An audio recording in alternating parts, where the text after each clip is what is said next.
अरहं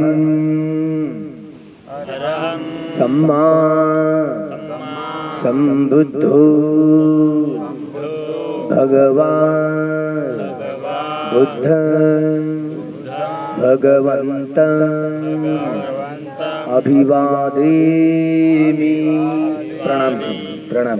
दोनों हाथ लगा ऐसे जमीन पर। सुअख्खातो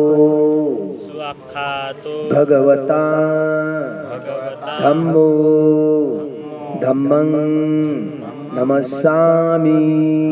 प्रणाम कीजिए। सुपटिपन्नो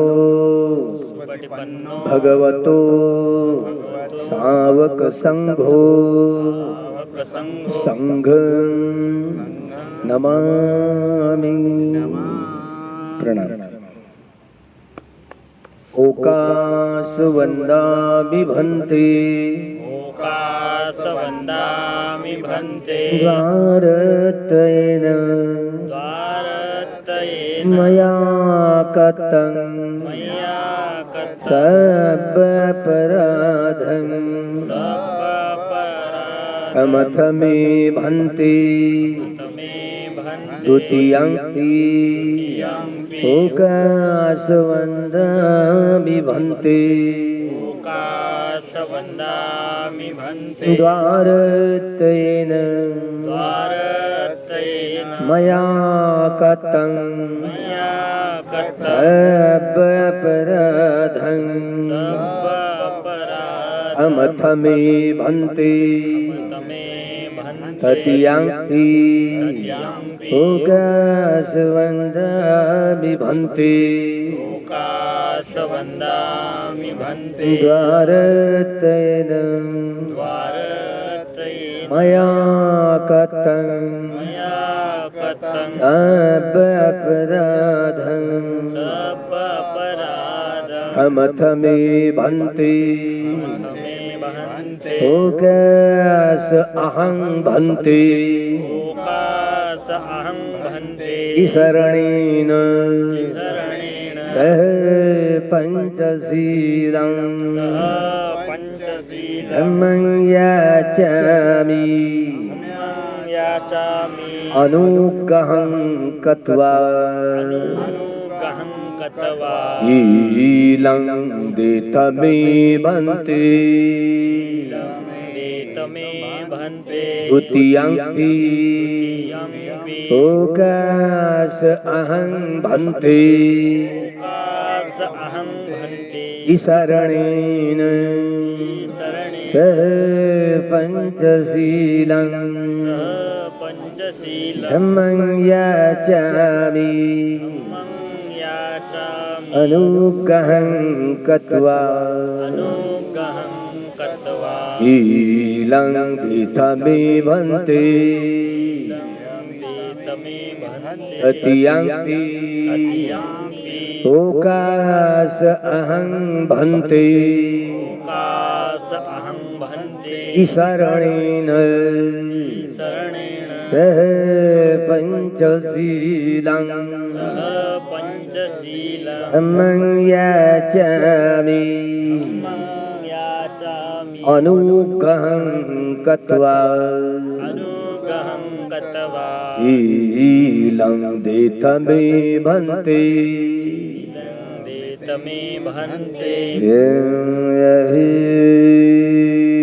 वदामि तं वदेत्। आम भन्ते। नमो तस्मै भगवतो अरहतो सम्मा सम्बुद्धास्स। 3 बार। नमो तस्मै भगवतो अरहतो सम्मा सम्बुद्धास्स। नमो तस्मै भगवतो अरहतो सम्मा सम्बुद्धास्स। नमो तस्मै भगवतो अरहतो सम्मा सम्बुद्धास्स। बुद्धं शरणं गच्छामि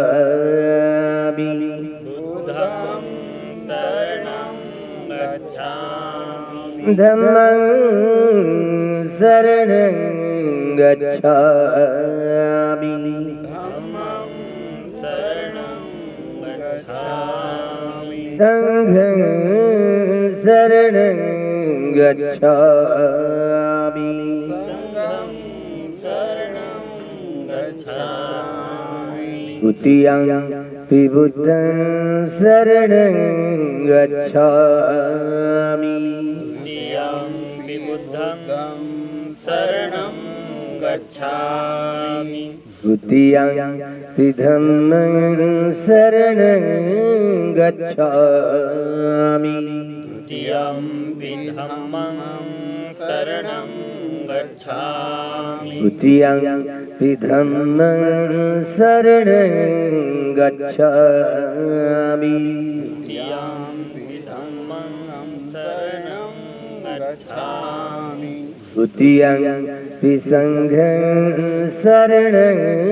गच्छामि द्वितीयं संघं शरणं गच्छामि तृतीयं बुद्धं शरणं गच्छामि तृतीयं बुद्धं शरणं गच्छामि तृतीयं धम्मं शरणं गच्छामि तृतीयं धम्मं शरणं गच्छामि तृतीयं संघं शरणं गच्छामि तृतीयं संघं शरणं गच्छामि शरणं शरणगमनं निठितं आम्बते आम्भन्ते अणतिपता वेरमणि सिक्खापदं समाधियामि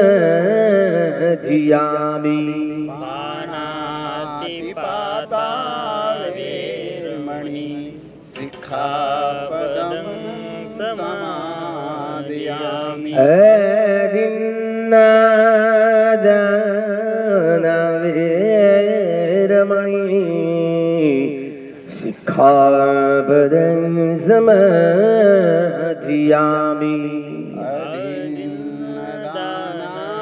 वेरमणि सिक्खापदं समादयामि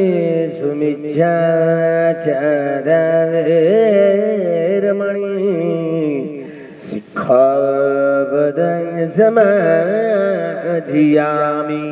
कामे सुमिच्छाचारवेरमणि सिक्खापदं समादयामि मुसावादावेरमणि सिक्खापदं समाधियामि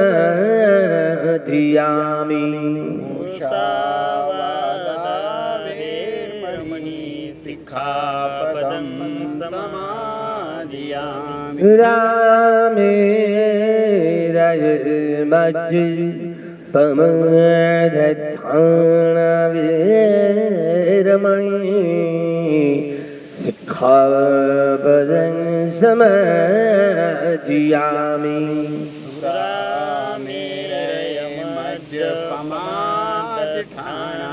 सुरामेरयमज्जपमादठाणावेरमणि सिक्खापदं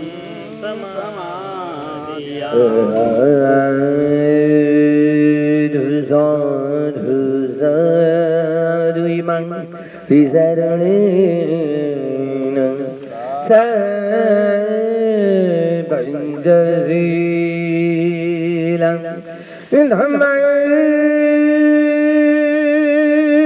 साधुकं सुरक्षितं गत्वा अपमानेन सम्पदीत्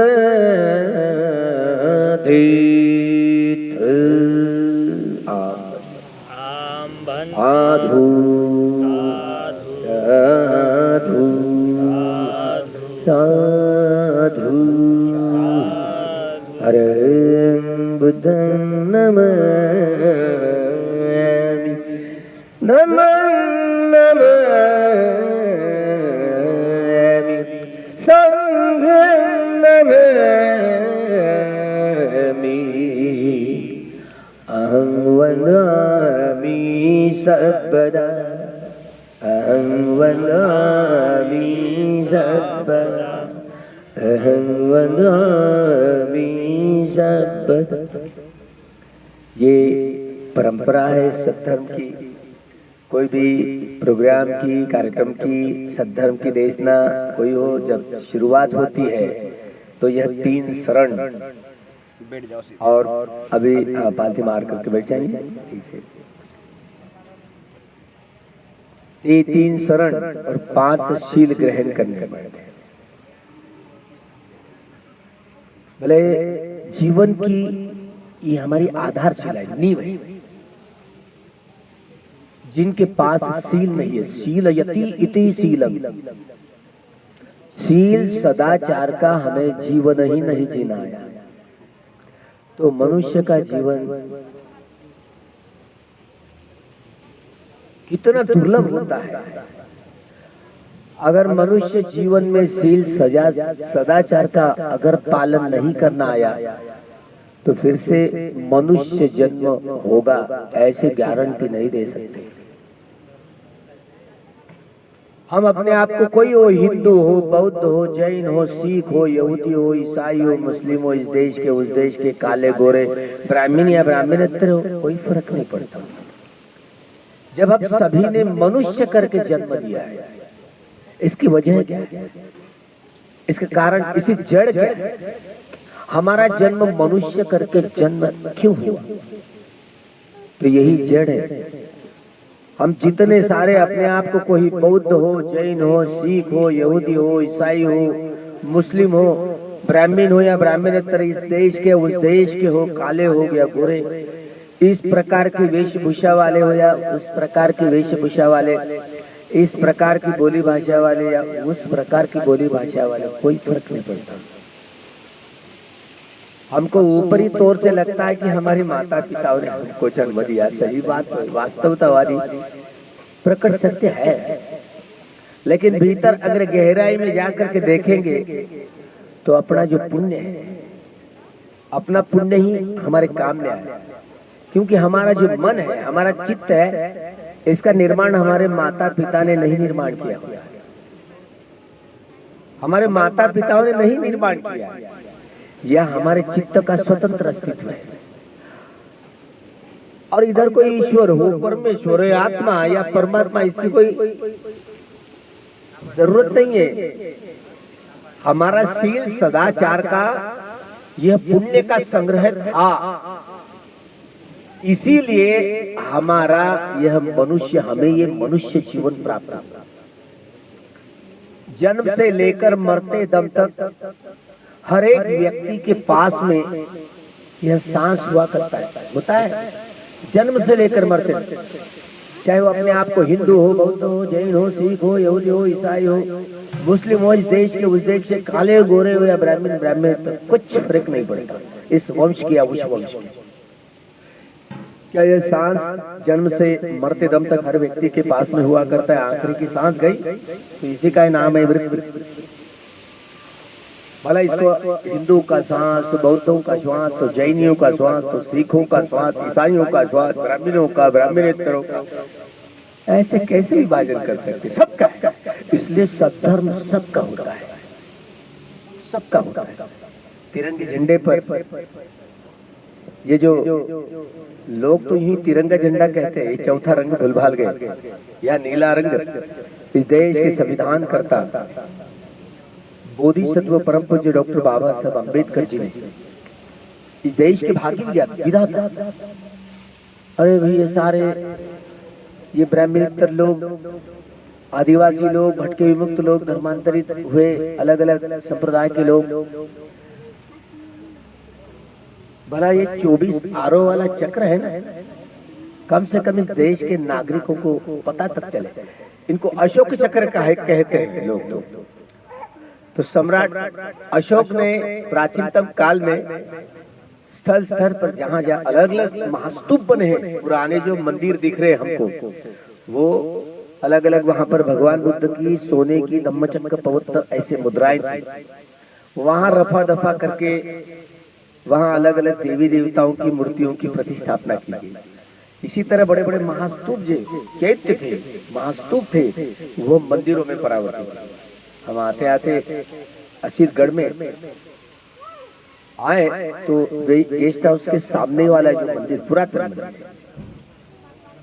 वो तो पूरा बुद्धिस्ट भगवान की चारों दिशाओं में चारों धम्मचक्र पवित्र ऊपर लगी हुई मुद्रा। लेकिन अब भूल-भाल गए लोग, यूं क्या करेंगे। तो इसी तरह देवानंद प्रियदर्शी सम्राट अशोक, आज का उनका जयंती दिवस है। भूल-भाल गए लोग, अपना जन्म दिवस हुआ तो कैसी याददाश्त रहती है ना, पेड़े या मिठाइयां बांटते हैं। लेकिन ऐसे एक तिरंगे पर यह धर्म चक्र को जो अशोक चक्र के नाम से जाना जाता है, तो देवानंद प्रियदर्शी उन दिनों सम्राट अशोक ने राजमुद्रा, 4 सिंहों की जो राजमुद्रा है, अभी जो नोट पर कई सरकार के दफ्तरों में भी दिखती है, वो हमारे जो भिक्षु संघ का प्रतीक था, शाक्य शिव भगवान बुद्ध, और चारों दिशाओं में सद्धर्म का प्रचार एवं प्रसार करने वाला भिक्षु संघ। अब जब सारनाथ में जाएंगे वह 32 आरों वाला चक्र देखेंगे।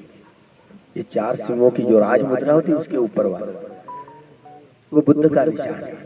ये 24 आरों वाला, अब ये संसद को भी मालूम नहीं, संसद में अभी तक की चर्चा नहीं हुई। वो सब अब क्या करें, किसको दोष दें। विद्वान जो विद्वत्ता की बात होती है वहां पर नहीं चलती, इसलिए अभी तक इतने साल 75 साल बीत जाने के बाद भी इस धर्म चक्र पर संसद में कोई अभी तक की चर्चा नहीं की, बिल्कुल नहीं की। अब पता नहीं डॉक्टर बाबा साहब अम्बेडकर जी द्वारा इस देश के हर नागरिक को इस धर्म चक्र का पता लग जाएगा तो इस देश का नागरिक है ना बड़ा ज्ञानी बनेगा। सारा समाज कैसे शिक्षा से वंचित, तो इसीलिए सारा ब्राह्मणेतर समाज, आदिवासी समाज, भटका विमुक्त समाज तो शिक्षा से वंचित था। कहीं कहीं अब जी शाहू महाराज के जमाने में कहीं आरक्षण मिलने लगा, अंग्रेज आए थोड़ा आरक्षण मिलने लगा, बाबा साहब की बदौलत बहुत सारी सुविधाएं मिलने लगी। इसीलिए कम से कम स्कूल के दरवाजे तो भी खुले, नहीं तो बहुत मुश्किल था। क्योंकि यह शिक्षा बाघिन का दूध है, जो पिएगा वो तो गुरगुराएगा, है ना। तो भला बाबा साहब के कहने के अनुसार ज्ञानी बने, पंडित बने, अविद्या में ना रहे। इसीलिए देवानंद प्रियदर्शी सम्राट अशोक, उनके जमाने में अशोक, इसलिए अशोक चक्र ही कहता था, लेकिन ये धम्म चक्र, भगवान बुद्ध ने अपनी जो धम्म देशना दी, धम्म के 82,000 धर्म स्कंद समझा दिए, जी एक एक करके ज्ञान की पूरी परिधि जान ली उन्होंने। चारों आर्य सत्य का साक्षात्कार कैसे करना, सभी प्रकार के दुखों से छुटकारा पाकर अंतिमतः निर्वाण का, मुक्ति का साक्षात्कार कैसे करना, यही 2400 कड़ियों में ये सब ज्ञान का भंडार भरा हुआ है। हम कैसे समझाएंगे। आपने ध्यान नहीं किया, विपश्यना ध्यान कभी नाम सुना है आपने? विपश्यना ध्यान बहुत पिछड़े हुए लोग हैं, क्या करेंगे। हमारे महाराष्ट्र में बहुत चलता है विपश्यना ध्यान। तो ये भगवान ने यह भीतर के जो राग, द्वेष, मोह, अहंकार, दुर्भावना, ये मन के विकार, जैसे सुबह उठे बराबर यह शरीर की साफ सफाई, घरों की साफ सफाई करते, कपड़े लत्तों की साफ सफाई करते, लेकिन मन की साफ सफाई कौन करेगा। मन की साफ सफाई, तो मन की साफ सफाई कैसे करना, तो भगवान ने यह सीख दिखाई। राग के, द्वेष के, मोह के, अहंकार के, दुर्भावना के जो विकार होते हैं मन के, मलिन हो जाता है। इस मलिन मन को शुद्ध कैसे करें, इसके लिए यह विद्या है जिसका नाम विपश्यना विद्या है, जिसे प्रज्ञा कही जाती है। प्रज्ञा से देखना ही नहीं आया तो ये भीतर बाहर का जो सच है, शरीर के बीच, शरीर के भीतर मन है, और ये काया जो बनाई है, कोई ईश्वर, परमेश्वर, आत्मा, परमात्मा रचने के लिए नहीं आया। इसके रचना ये व्यक्ति ने, मनुष्य ने ईश्वर, परमेश्वर, आत्मा और परमात्मा को निर्माण किया। मनुष्य अपनी काल्पनिक ताकतों के आधार पर, ये केवल मात्र कल्पना है। तथा भगवान ने सिद्ध करा है। भगवान ने कहा कि भाई ये बहुत सारी प्रकृति इन्होंने निर्माण की, उन्होंने निर्माण की, उन्होंने निर्माण की, चलते आया है, मनगढ़ंत कहानियां रचते आए। लेकिन तथागत भगवान बुद्ध हुए, देवानंद प्रियदर्शी सम्राट अशोक, जब अरे ऐसा हुआ, किसी को नहीं लगता शांति से, सुख शांति से जीना चाहिए, जीना ही नहीं आया तो भला हर घर में तू मैं, मियाँ बीवी के बीच, भाई भाई के बीच, बहनों बहनों के बीच कैसे तू मैं चलती है। जरा सी शांति, सुख और समाधान नहीं है। कोई अपने आप हिंदू कहे, बौद्ध कहे, जैन कहे, सिख कहे, यहूदी कहे, ईसाई कहे, मुस्लिम, किसी देश के हो, किसी वेशभूषा वाले हो, पता नहीं, लेकिन हर घर में ये बर्तन बजते रहते हैं, तू मैं। तो कोई व्यक्ति हो, उसको अगर पूछे सुख शांति और समाधान से जीना चाहता है, कि कोई नहीं कहेगा। लेकिन सुख शांति समाधान से जीना ही नहीं आएगा। तो ये सुख शांति समाधान से जीने का तरीका है, यही जीवन पद्धति है, सद्धर्म की जीवन पद्धति। और ये भगवान बुद्ध के सिवा और कोई नहीं संशोधित कर सकता। बाबा साहब ने यह जो सारी खोजबीन की और सारे इस देश के लोगों का कल्याण भगवान बुद्ध के सद्धर्म से होगा। अन्य कोई रसायन नहीं है, अन्य कोई दवा नहीं है। तो बाबा साहब ने 1 जनवरी 1927 को यह संशोधन कर पाए। श्रमण संस्कृति ब्राह्मण संस्कृति के बीच की दरार है, और इसमें हमारा पराभूतों का इतिहास है, पराभव हुआ है। और हम सारे एक समय के नागवंशी लोग, हम सभी जो ब्राह्मणेतर लोग हो, अनुसूचित जाति जनजाति, भटके विमुक्त हो, धर्मांतरित होने वाले लोग हो, ये सारे एक समय के नागवंशी लोग थे। और सारे नागवंश के लोग यह भगवान बुद्ध के एक दो उपासक उपासिकाएं थे। विरासत सारी भूल भाल गए, ब्राह्मणवाद आ गया, राम रावण की कहानी सुनाई गई। रावण कहे तो वो लंका का, मैं लंका जाकर के सारी लंका ढूंढ करके आया, रावण का था पता नहीं।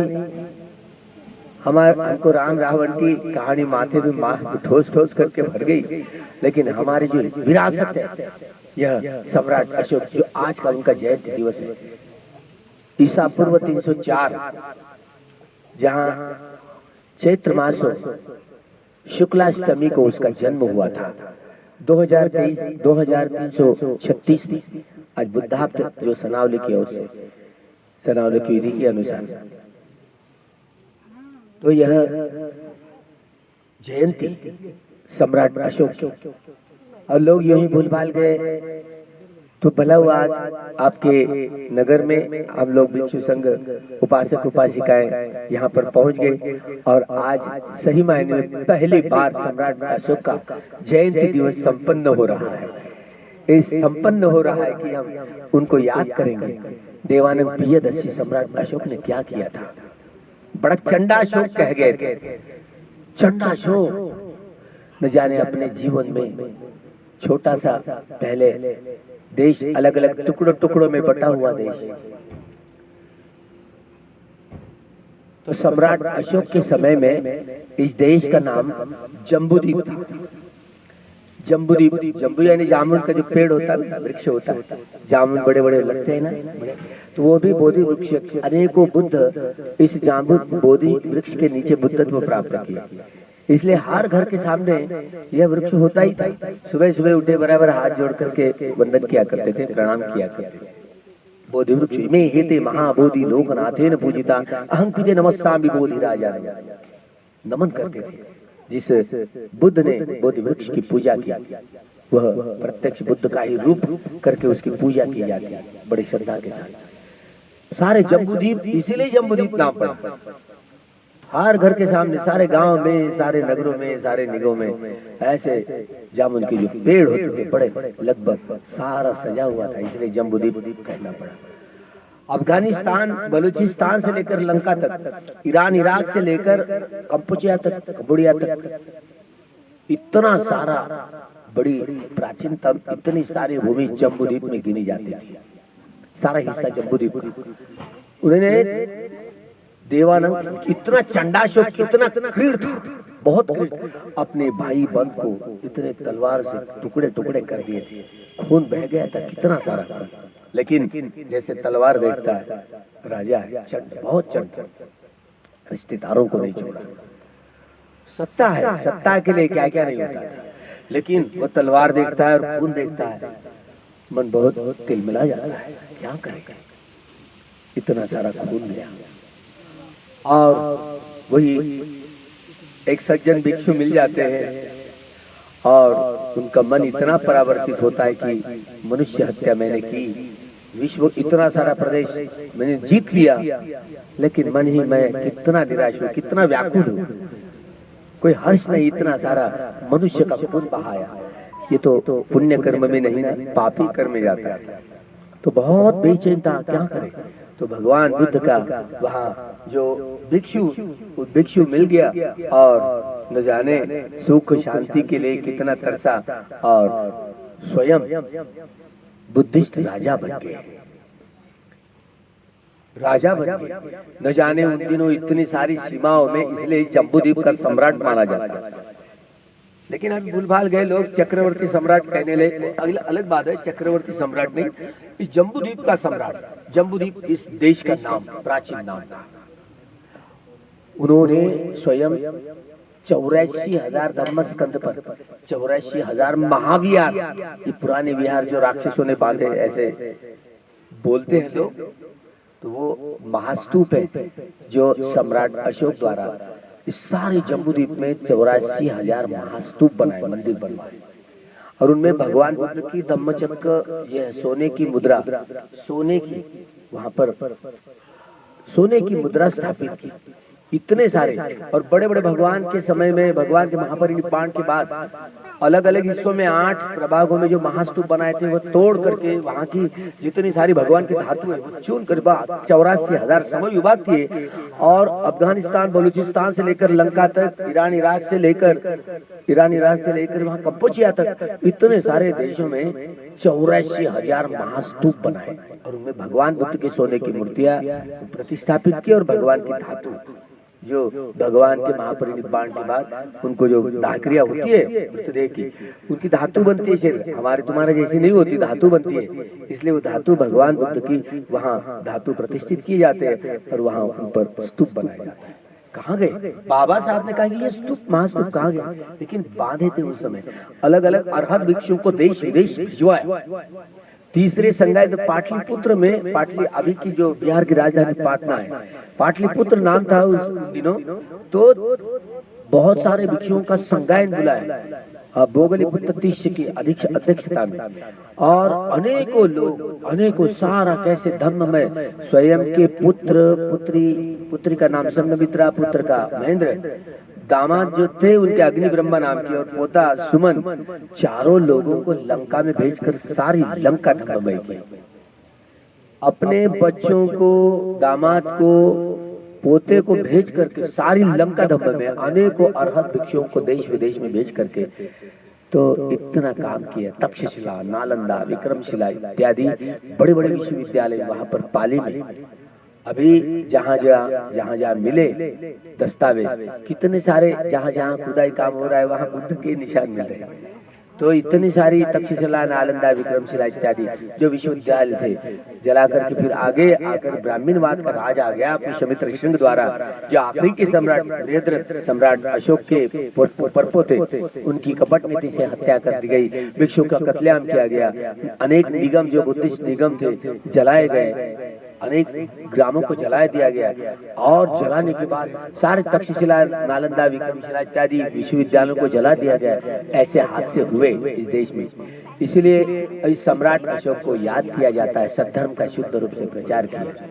तो भला आप लोग यहाँ सम्राट अशोक के जयंती के दिन के अवसर पर आप लोग यहाँ पर आगे आए, 3 शरण और 5 शील ग्रहण के। तो ये अपने अहम, अपनी नींव है, अपने जीवन की आधारशिला होती है, नींव है। हमको पाणाति पाता वीरमणि सिक्खापदं समाधियामि, सदाचार का जीवन जीना है तो प्राणी मात्र की हत्या करते हो आप लोग। प्राणियों की हत्या करते हो। भगवान कहते हैं प्राणियों की हत्या से बच करके रहना चाहिए। चोरी करते हैं कि नहीं करते हैं? चौर्य कर्म करने से बच करके रहना चाहिए। हमारी माता भगिनी इधर उधर भटकना नहीं चाहिए। पुरुषों ने भी इधर उधर भटकना नहीं है। मतलब पर नारी या पर पुरुष गमन करना ये ठीक नहीं, उचित बात नहीं है। इसलिए भगवान ने कहा पति पत्नी से बिल्कुल एक निष्ठ रहना चाहिए, व्यभिचार कर्म से दूर रहना चाहिए, भटके नहीं।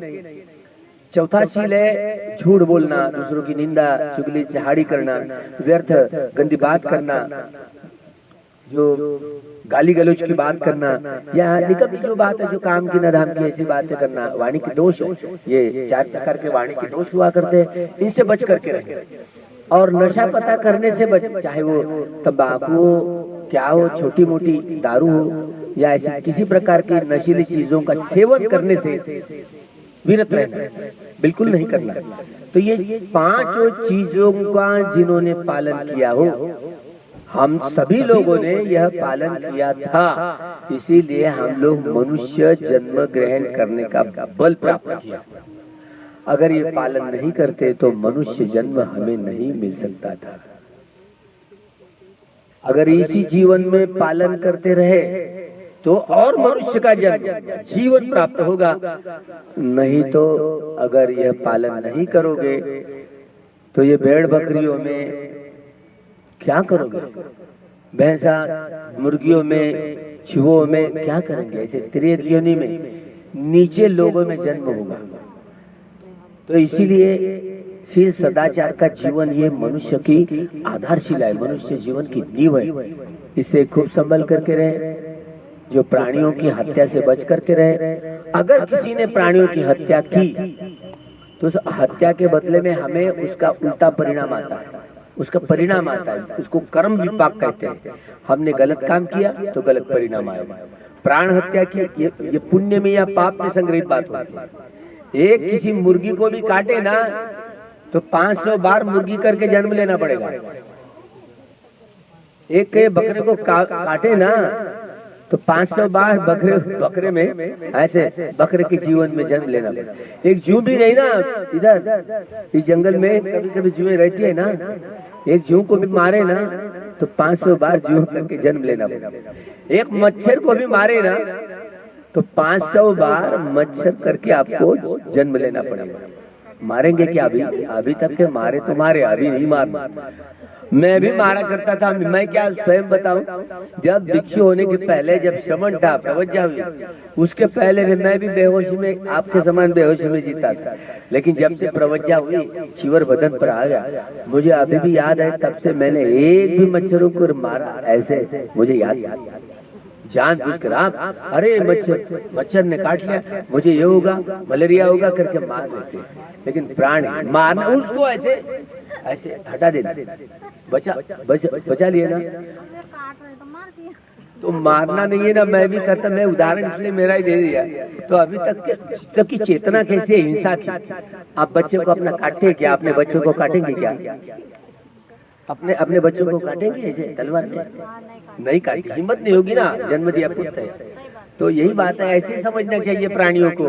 ये हमारे कोई रिश्तेदार है, हाँ ऐसे मेरा पुत्र है, इसे क्यों काटूं?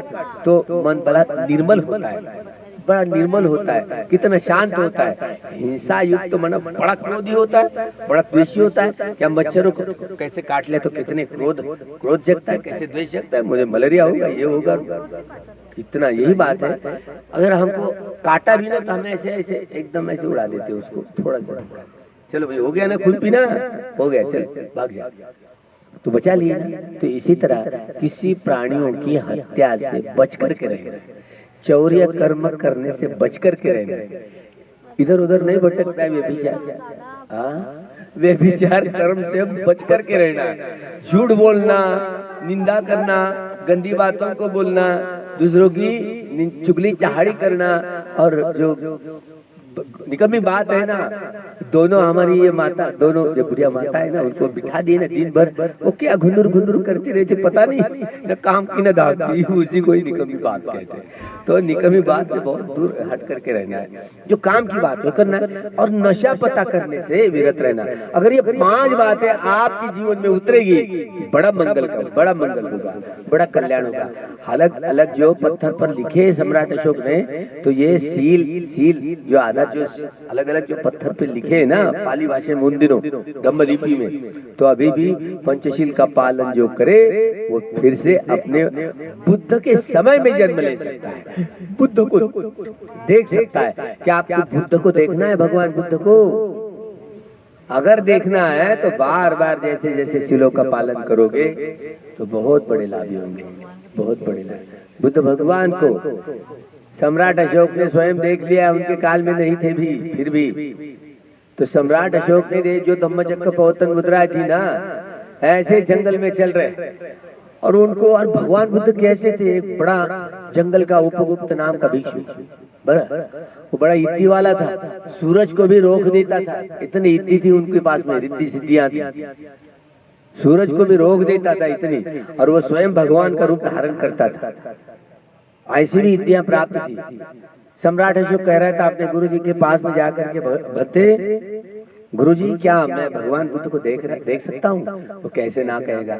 तो वह जंगल के भिक्षु को बुलाया, और बस सम्राट अशोक अपना कपड़ा वगैरह उतार, से राजा का कपड़ा उतार करके सीधा सरल ड्रेस पहना करके ऐसे जैसे गए, और वो अपना रूप बदल करके, उस भिक्षु ने, जंगली भिक्षु था, बड़ा इद्दी वाला था, भगवान का रूप दिखाया। तभी ये धम्मचक्र प्रवर्तन की मुद्रा 84,000 महास्तूपों में स्थापित की, ये हुआ। इसीलिए आप सब लोग यहाँ गांव से लोग यहाँ पर आए हुए, 5 सीलों का बहुत खूबी से पालन करेंगे तो बहुत अपने जीवन में लाभ ही उठाएंगे, हानि नहीं होगी। अगर 5 सीलों, प्रकृति के नियम के अनुसार भगवान बुद्ध ने 5 सील, अगर प्रकृति के नियम अपने आप को, चाहे वह हिंदू हो, बौद्ध हो, जैन हो, सिख हो, यहूदी हो, ईसाई हो, अपने आप को किसी देश का, किसी वेश वाला, ब्राह्मण या ब्राह्मणेतर कहने वाला हो, जिसने प्रकृति के नियमों का पालन किया तो प्रकृति पुरस्कार देगी। प्रकृति के नियमों का उल्लंघन किया, पालन नहीं किया, तो प्रकृति सजा देगी। इस कोर्ट से छूट जाएंगे, लेकिन प्रकृति के कोर्ट से अजीब बिल्कुल छुटकारा नहीं होगा, आपको सजा भुगतनी ही पड़ेगी। तो इसी तरह आपने जो चंद शब्द सुने तो बहुत मंगलकारी शब्द सुने, तो यही सील सदाचार का जीवन प्रत्यक्ष हमारे व्यवहार में उतरे, तो एक मनुष्य दूसरे मनुष्य के साथ में मनुष्यता का ही व्यवहार करे, ताकि हमारी भी हानि ना हो, औरों की भी हानि ना हो। ऐसे कर्म करे काया वाचा मन द्वारा, अपना भी लाभ हो, औरों का भी लाभ हो, ऐसे काया वाचा मन से कर्म करेंगे तो एक मनुष्य के रूप में जीना आया, वर्तमान में जीना आया, एक मनुष्य दूसरे मनुष्य के साथ एक मनुष्य के समान जीना आया, यही सद्धर्म है। तो इस सद्धर्म का जो बाबा साहब ने सभी लोगों को, इस देश के लोगों को, देशवासियों को, जो भगवान बुद्ध के सद्धर्म से ही आपका मंगल हो सकता है, कल्याण हो सकता है, युद्ध से नहीं। युद्ध से तो मनुष्य, एक मनुष्य दूसरे मनुष्य के साथ में न रहते हुए विभक्त हो जाता है, मनमुटाव आ जाता है, दुश्मनी फैलती है। नहीं वेरेन वेरानी समंती कुदाचरण अवेरेन सम्मति ऐसे धम्मो शरण शरण। बैरियों से वैर करके कोई वैर खत्म नहीं होता, मैत्री से सारा विश्व जीत सकते हैं। भगवान बुद्ध की वाणी प्रत्यक्ष व्यवहार में उतरे तो बहुत मंगलकारी, बहुत कल्याणकारी होगा। भवतु सब मंगलम, भवतु सब मंगलम, भवतु सब मंगलम।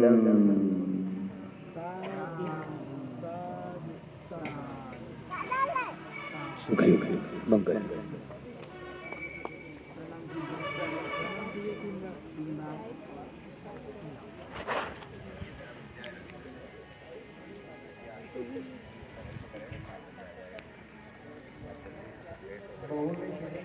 बंद कर, चमो कर। प्रयास करेंगे आप 8:30 पौने 9 को ही आ जाए।